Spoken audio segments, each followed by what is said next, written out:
You could say it proves that Cohen could not be trusted by Trump. But you can also say that now there's a legitimate question about whether or not you can trust the president when it comes to telling the truth. Is it okay that he was coordinating this type of payment, as is clear from the tape? Let's bring in great debaters, Ana Navarro and Steve Cortez. Good to see you both. Let's start with some sound. Here is Rudy Giuliani making his case of what this means for the president, and that will be butted up to actual dialogue between Trump and Cohen on the same point. I agree with you. The tape is a little bit hard to hear, but I assure you that we listened to it numerous times.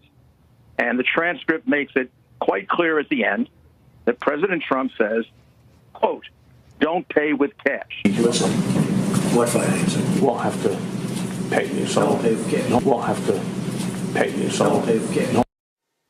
Ana Navarro, what do you hear and why does it matter? Chris, this reminded me so much of that debate earlier this year about Yanny or Laurel. Do you hear Yanny or do you hear Laurel? Some people definitely heard Yanny. Some people definitely heard Laurel. Look, if you are a defender of Donald Trump, you hear what you want to hear. If you are an opponent of Donald Trump, you clearly hear that he wants to pay cash to bury the story of this playmate, and you put the pieces together. In of itself, this tape doesn't prove anything except to prove that there are other tapes. This is just one piece in the very large puzzle that Bob Mueller is putting together. Look, Michael Cohen, if he recorded one tape, you better believe this is like cockroaches, man.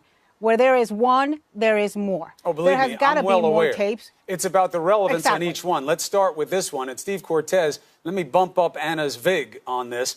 This tape does prove pretty reasonably that the president wasn't hearing about these efforts to get around the Karen McDougal payment for the first time. He knows the dollar amount involved. He's familiar with the construction. He's familiar with what Cohen is going to do. He has an opinion about how to do it. These are all elements that we were told by his campaign and by the White House he knew nothing about.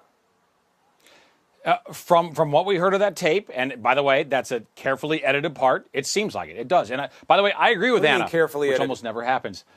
Well, how do we know? We haven't heard the rest of it. We didn't hear what preceded it. What else do you have to hear? He didn't say, what are you talking about? What corporation? All of it. Why am I doing this? I'd like to hear all of it. But here's the thing. Listen, I agree with Anna.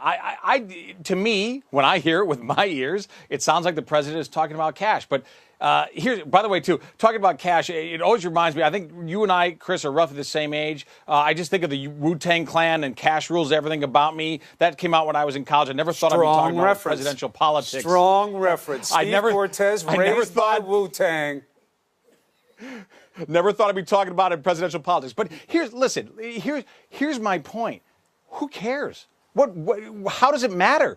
If they talked, okay, if that's correct, and if the president mentioned, the then president-elect, or excuse me, candidate, mentioned cash, and it seems to me he did, so what? I mean, what does that change? It changes, one, that he didn't know anything about this. Yes, he did know about it, and it shows that he was all in favor of figuring out how to keep this stuff quiet. And that's a political question, not a legal one. Hold on, Steve. Hold on, Anna, what's wrong? Hold on. Let's see what Anna says. Is there actually anybody in America who believes or believed that Donald Trump did not know about this? Look, there's such a thing as people who don't want to believe the truth. But really, if you look at yourself in the mirror, you know the guy lied. You know he's a liar. He is a pathological liar. There is no room in newspapers to print all the lies that he says on a daily basis. So is it a surprise to anybody that he lied about an affair with a Playboy bunny after his wife had just given birth? Color me shocked. Okay. This is my face of shock that Donald Trump lied, which is why it doesn't have that much of a political significance. Now, could it have a legal significance? Hell yes.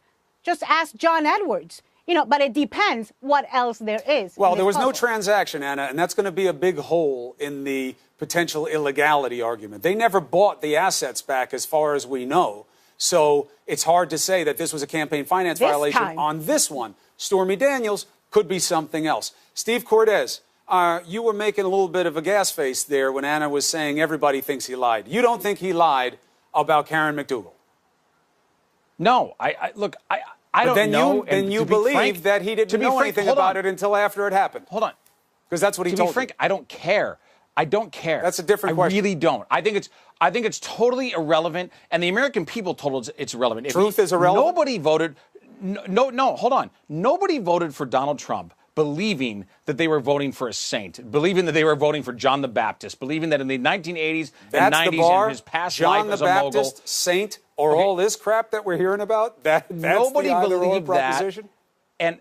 And because they also didn't think they were voting for Hugh Hefner. And no laws were broken. And by the way, here's the thing, too. Here's the flip side of that, though, too. And here's where it becomes really moral is this man has done nothing but protect religious liberty for America in both laws and Supreme Court nominees. So he has actually been the best friend to Christian America that he could possibly be. And that's why they're willing to forgive past sins. And they're not relevant to why they voted for him. And for you, I think, really, Chris, honestly, to dredge up Cohen, who is a reprehensible character, who's somebody who taped a lot of people, at least according to the Wall Street Journal, including you, surreptitiously. This is a man who really operated like a snake in many ways, including versus the president. And for us to make a big deal about his actions and to really reveal to the world what was already known, I think any reasonable person who voted for Donald Trump unpack that real quick as a final point voting here. I take your point,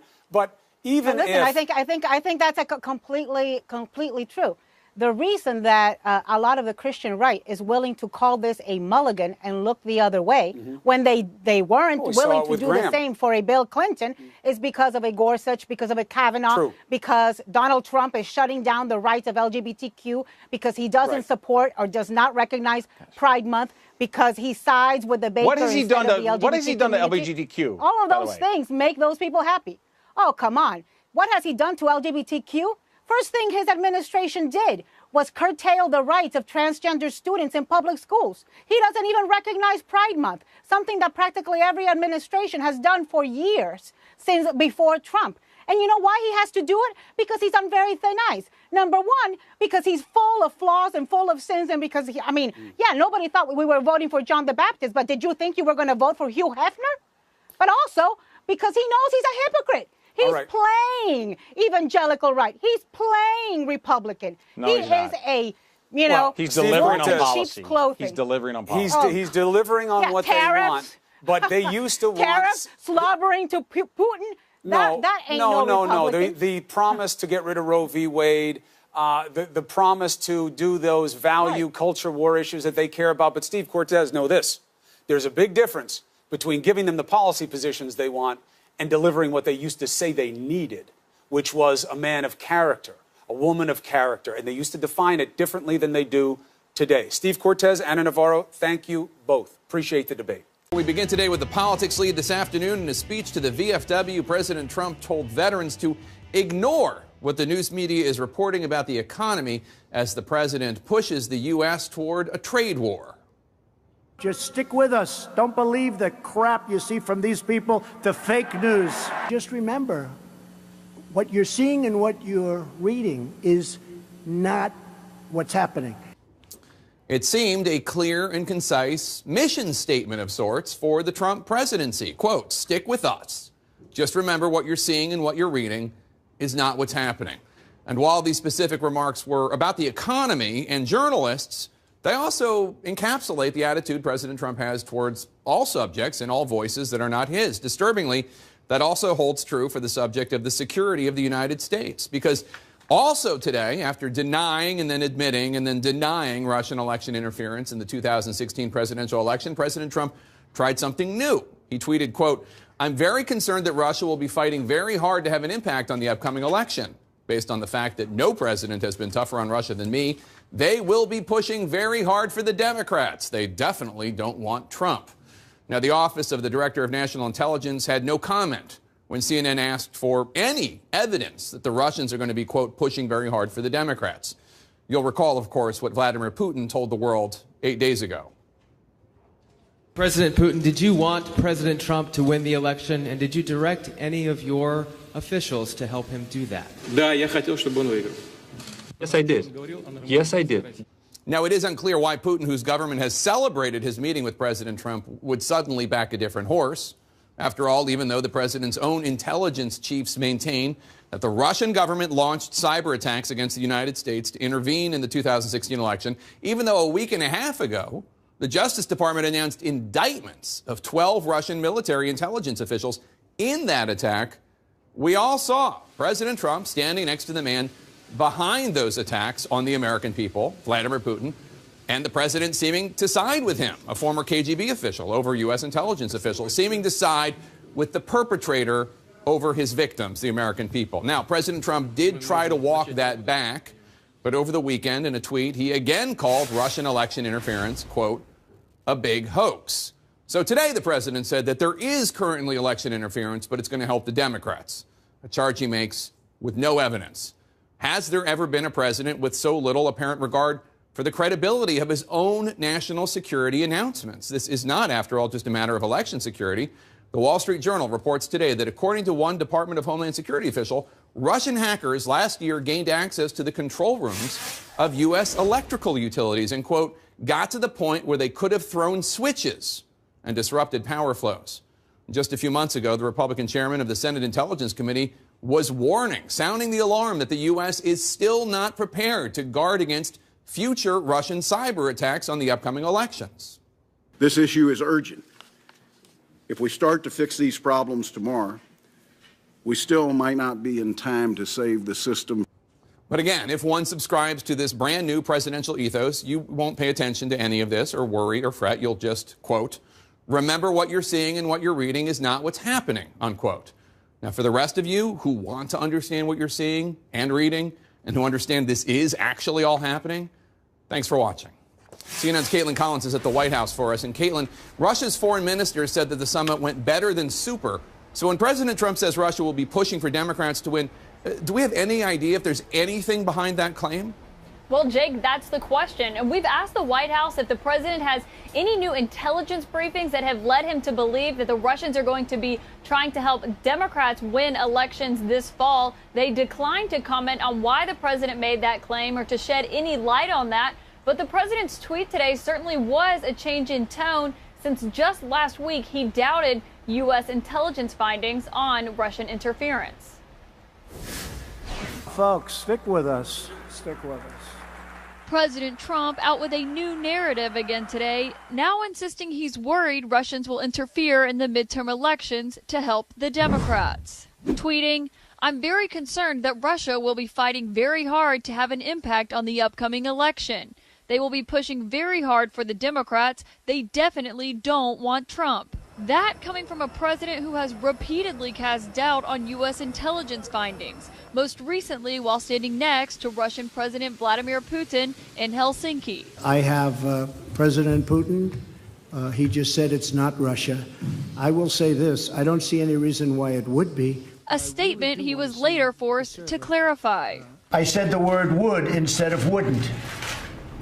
The sentence should have been, I don't see any reason why I wouldn't, or why it wouldn't be Russia. Trump also said just last week that Russia was no longer targeting the U.S. Is Russia still targeting the U.S.? Is Russia still targeting the U.S., Mr. President? Press, let's go. Make your way out. No, you don't believe that to be the case? A statement the White House was later forced to clarify. I talked to the president. He wasn't answering that question. He was saying no, he's not taking questions. Trump claiming today he's been so tough on Russia that they will want to hurt him, despite Putin saying, President Putin, did you want President Trump to win the election, and did you direct any of your officials to help him do that? Да, я хотел, чтобы он выиграл. Yes, I did. Yes, I did. Intelligence officials have warned for months that Russia will interfere in the midterm elections. The warning signs are there. The system is blinking. But a spokesman for the Director of National Intelligence declined to say today if the president's claim about Democrats is based on intelligence reports. Trump's latest reversal coming as he fumes over coverage of his meeting with Putin, even threatening to strip security clearances from former top intelligence officials who have criticized him. Republican House Speaker Paul Ryan insisting he's just messing with us. I think he's trolling people, honestly. The president continuing his attempts to discredit the media and keep his supporters believing his narrative. And just remember, what you're seeing and what you're reading is not what's happening. Now, Jake, the president is renewing these allegations of a potentially rigged election as the White House is preparing for a second summit with Vladimir Putin here in Washington this